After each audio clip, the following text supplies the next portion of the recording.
Halo, kembali lagi bersama kami di Mancat Channel. Kali ini kami akan mereview film yang sangat menegangkan, menyedihkan, dan bahkan sangat mengenaskan. Film ini berjudul Hotel Rwanda tahun 2004. Diangkat dari kisah nyata, film ini bercerita tentang pembantaian hampir 1 juta orang yang terjadi di negara Rwanda tahun 1994. Peristiwa pembantaian ini dikenal dengan nama Genosida Rwanda yang terjadi selama 100 hari di tahun tersebut, tepatnya pada tanggal 6 April. Pembantaian berawal dari konflik antar suku yang mendiami negara Rwanda tersebut. Di sini ada 3 suku yang mendiami negara Rwanda. Yang pertama Hutu, Tutsi, dan Twa.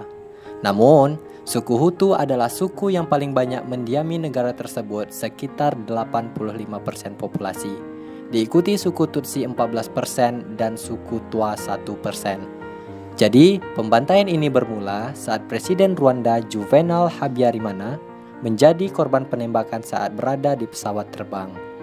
Disinyalir, peristiwa itu dilakukan oleh suku Tutsi. Hal ini dilakukan sebagai protes terhadap rencana presiden tersebut bagi masa depan Rwanda. Hal ini memicu kemarahan ekstremis Hutu yang dikenal dengan nama Interahamwe yang mempersilahkan kepada suku Hutu untuk membabat habis suku Tutsi. Nah, di sini cerita kita berfokus terhadap satu orang yang berhasil melindungi sekitar 1.200 suku Tutsi dan Hutu, yaitu Paul Rusesabagina, yang diperankan oleh Don Cheadle. Paul merupakan manajer di sebuah hotel. Ia termasuk suku Hutu, namun istrinya merupakan seorang Tutsi. Karena banyak terjadi pembantaian di mana-mana, Paul mempersilahkan orang-orang untuk berlindung di hotel tempat ia bekerja. Bagaimana kelanjutan filmnya? Oh ya, sebelum itu, jangan lupa klik tombol subscribe, like, and comment, serta nyalakan lonceng agar kalian selalu update video terbaru dari kami. Tak usah berlama-lama, langsung saja ke alur ceritanya.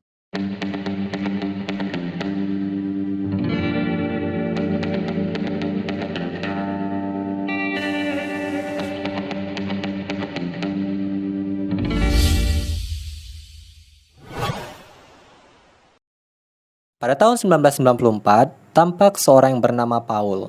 Ia adalah seorang manajer di sebuah hotel yang berada di Rwanda, tepatnya di kota Kigali.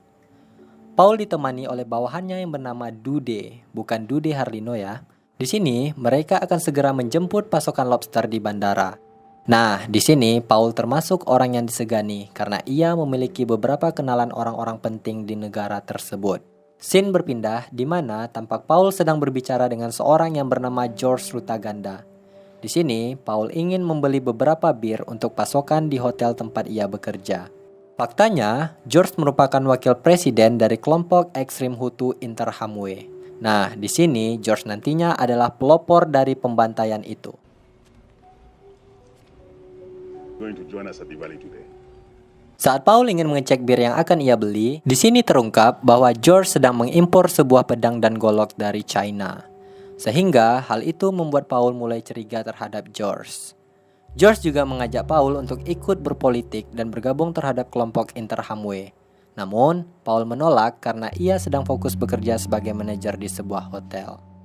Di perjalanan menuju hotel, saat itu mobil mereka berhenti karena terhalang kelompok Interahamwe yang saat itu sedang pawai dan mendeklarasikan perkumpulan mereka.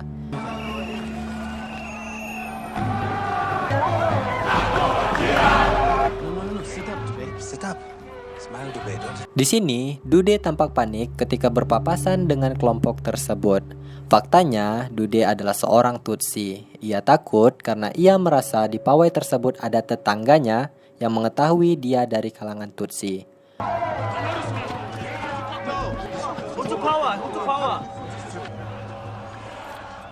Namun, Paul berhasil meyakini orang-orang itu dan berhasil pergi dari tempat tersebut. Sesampainya di hotel, Paul sedang menyuruh bawahannya yang bernama Gregoire untuk membersihkan lantai yang basah akibat air yang tumpah.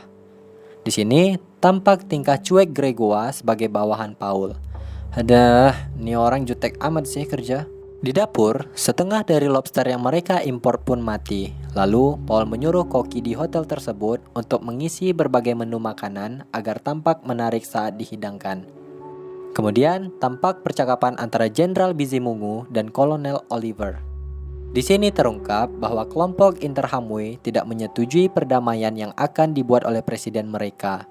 Namun, Jenderal Bizimungu meyakini dan berkata, jangan mengkhawatirkan kelompok Interahamwe itu, Kolonel. Kemudian, Paul pun menjumpai Jenderal Bizimungu serta berkenalan dengan Kolonel Oliver dari PBB. Jenderal tampaknya sudah kenal lama dengan Paul. Ia menyuruh Paul untuk menitipkan sesuatu di jaketnya. Nitip apa itu? Nanti bakalan kita tahu di akhir ceritanya. Jadi, stay tune ya.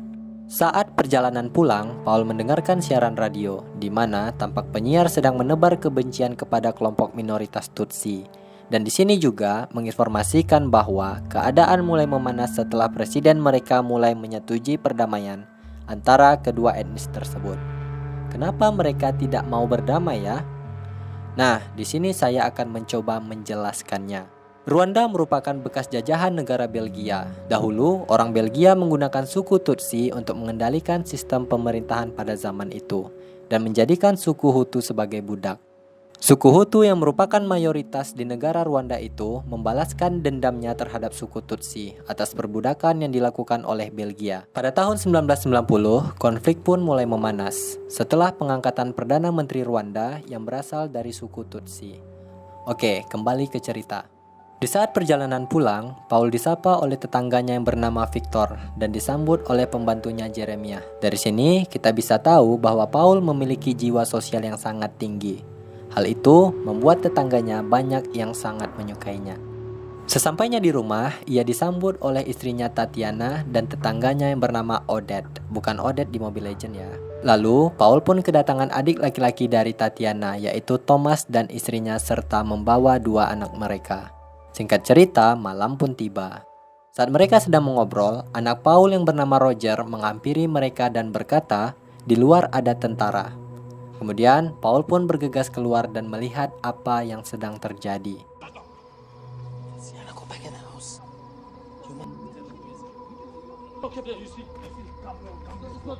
Di sana, Paul melihat Victor, tetangganya tadi dibawa paksa oleh tentara tersebut. Dari percakapan mereka, Victor dituduh karena telah menjadi mata-mata kelompok pemberontak Tutsi. Di saat itu, Paul tidak bisa berbuat apa-apa, dikarenakan ia juga takut terjadi kenapa-napa terhadap istri dan keluarganya, sebab hanya Paul lah yang bersuku Hutu.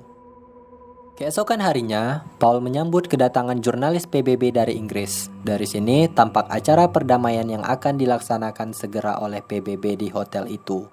Dan salah satu jurnalis yang bernama Jack bertanya perbedaan antara suku Hutu dan Tutsi ke salah satu jurnalis lokal yang ada di sana. Lalu, jurnalis lokal itu menjawab, di zaman kolonial Belgia, suku Tutsi lebih tinggi dan elegan. Kulit mereka agak lebih terang dari suku Hutu. Belgia menciptakan suku ini untuk menjalankan sistem pemerintahan pada zaman penjajahan dulu. Dan ketika Belgia sudah pergi, suku Hutu membalaskan dendamnya kepada suku Tutsi untuk beberapa tahun perbudakan.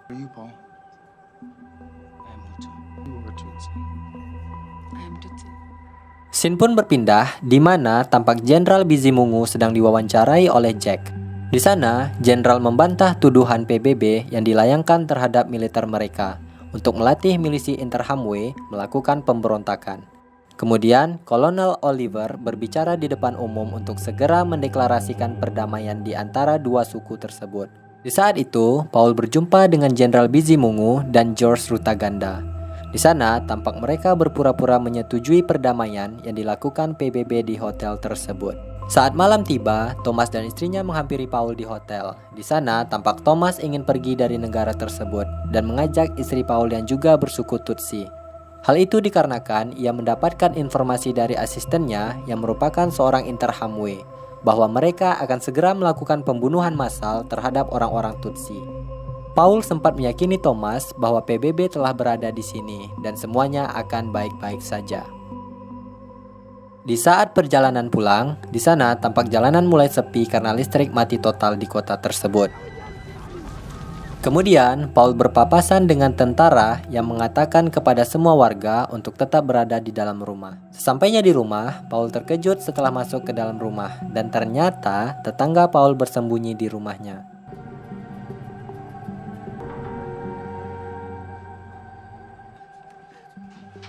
Di sana, mereka bersembunyi dikarenakan rumah mereka telah dibakar oleh kelompok Interahamwe. Hal tersebut dilakukan karena presiden telah dibunuh oleh pemberontak Tutsi dalam penembakan di pesawat. Kemudian, hal itu memancing kemarahan kelompok Interahamwe untuk membakar dan bahkan membunuh orang-orang Tutsi. Di saat itu, Roger anak Paul tidak berada bersama mereka. Hal itu membuat Paul segera mencari Roger dan berhasil menemukannya di balik semak-semak dengan penuh darah di sekujur tubuhnya. Paul pun bergegas untuk masuk dan segera mencari luka anaknya. Namun di sini ternyata Roger tidak apa-apa. Darah tersebut bukan dari Roger. Lalu Paul pun kembali menenangkan Roger yang tampak panik dan trauma setelah apa yang dialaminya. Keesokan harinya, tampak suasana di kota Kigali tersebut menjadi kacau, di mana orang-orang kini memburu etnis Tutsi. Hal tersebut diperkuat dengan siaran radio, di mana penyiar mengabarkan bahwa presiden sudah terbunuh oleh pemberontak Tutsi.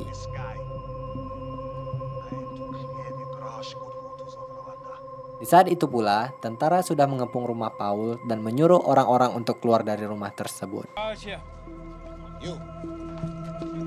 Di saat itu pula, Paul disuruh untuk menunjukkan identitasnya. Kemudian, Paul disuruh untuk memberikan kunci diplomat untuk dijadikan markas tentara di sana. Lalu, Paul dipaksa untuk pergi ke tempat di mana kunci itu berada. Pada saat di perjalanan, kita bisa melihat kondisi orang-orang sangat brutal. Ditambah pula, tetangga Paul yang bersuku Tutsi dibantai habis oleh orang-orang Hutu.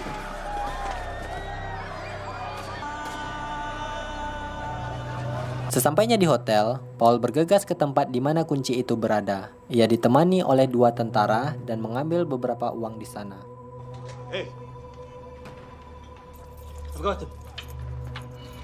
Saat keluar, Paul terkejut karena istri dan orang-orangnya disandra karena mereka ketahuan ketika tentara tersebut mendapati KTP mereka bersuku Tutsi.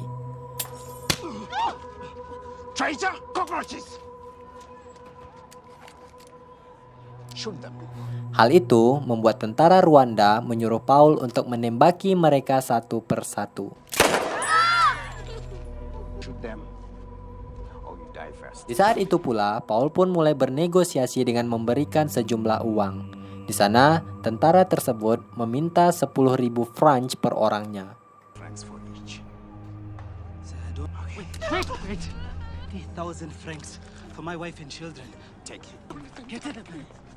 Awalnya, Paul berhasil menyelamatkan keluarganya.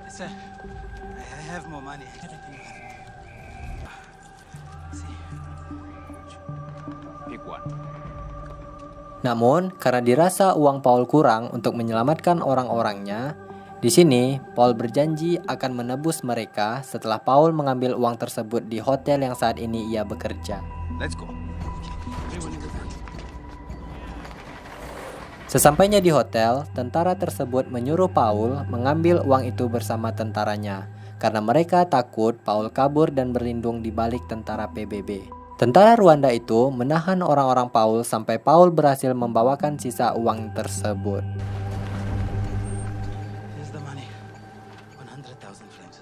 Setelah berhasil menyelamatkan keluarga dan orang-orangnya, di sana tampak pemilik dari hotel tersebut menyerahkan wewenang kepada Paul untuk menjaga hotel itu. Di sini, kita bisa melihat bagaimana kekacauan yang terjadi. Banyak orang-orang berlarian ke hotel untuk mencari perlindungan. Sebab rumah-rumah mereka sudah habis dibakar oleh kelompok ekstrim Hutu yang dikenal dengan nama Interahamwe tadi. Dan Paul pun meminta beberapa kamar untuk ia dan orang-orangnya. Lalu, Paul kembali bekerja untuk melayani tamunya termasuk turis-turis asing. Di saat itu pula, Paul berusaha untuk menghubungi kedutaan besar dan mengeluarkan kembali paspor bule-bule tersebut. Paul bertanya kepada Dude. Dude menjawab bahwa Gregoire sedang enak-enaknya tidur di kamar Presiden Suite, yaitu kamar sang pemilik hotel. Kemudian, Paul mengetok pintu dan menyuruh Gregoire keluar dan kembali bekerja. What do you think you are doing, Gregoire? I don't have to listen to you anymore. Bedebah juga nih orang. Kemudian, Gregoire mengancam untuk memberitahukan orang-orang Tutsi berada di sini kepada kelompok ekstrim Hutu.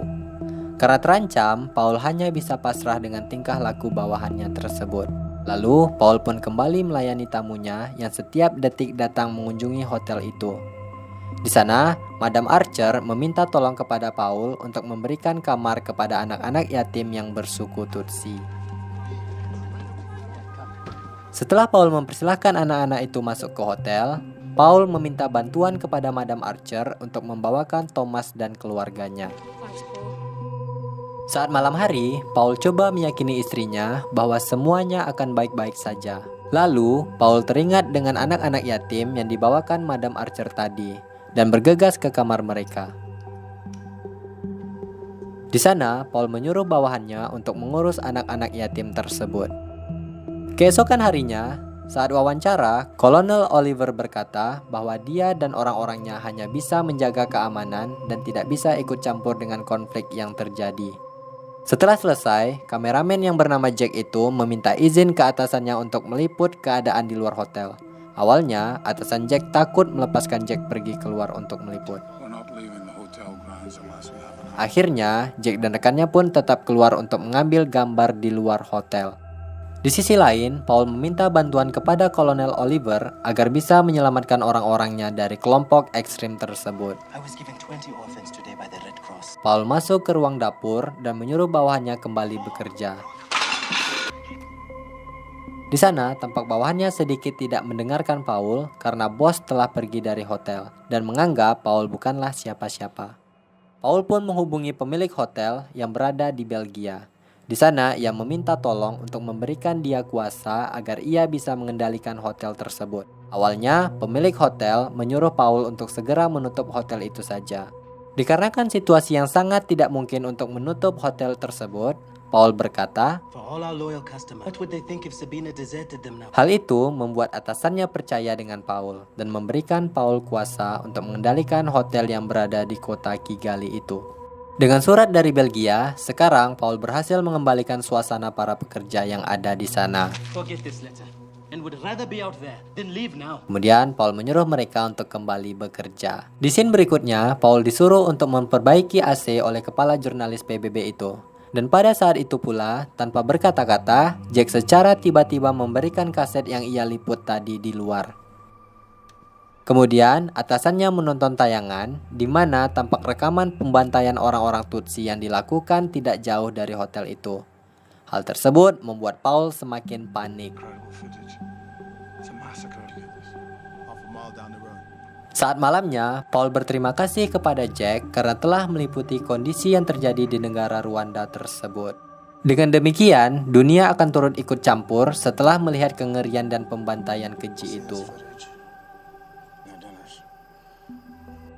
Keesokan harinya, suasana menjadi kacau setelah kelompok ekstrim itu mengejar orang-orang Tutsi hingga masuk ke dalam hotel. Namun, beruntungnya di sini, pasukan pengaman PBB kembali mengusir mereka dari gerbang hotel.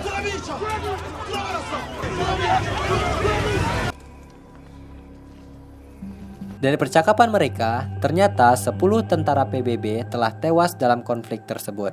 Hal itu membuat banyak negara-negara besar seperti Prancis, Italia, dan lain-lainnya mengirimkan beberapa tentara dan akan tiba dalam 2 hari ke depan. Di saat malam, Madam Archer menyampaikan bahwa rumah Thomas telah dirampok dan tidak ada siapa-siapa di dalamnya. Di saat itu, Tatiana selaku kakaknya Thomas pun mulai bersedih.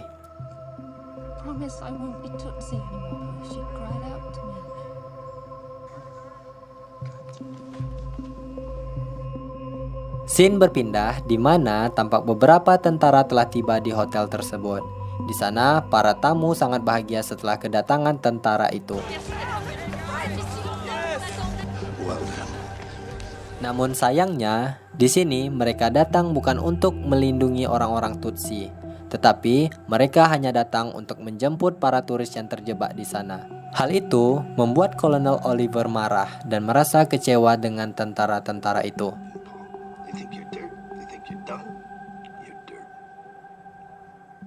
Di saat malam tiba, Paul pun curhat kepada istrinya bahwa dia selama ini dianggap tidak melakukan apa-apa oleh mereka yang berkuasa di PBB, dan bahkan menganggap negara Rwanda itu tidak penting dan kotor.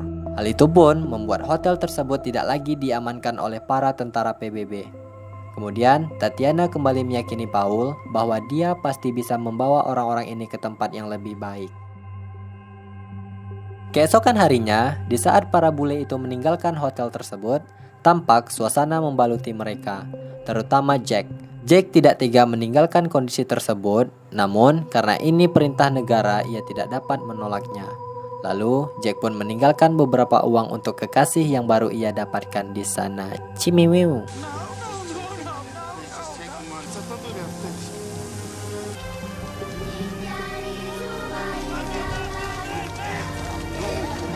Di saat hujan mengguyur hotel tersebut, di sana Paul menyuruh pastor gereja untuk kembali ke negara asalnya.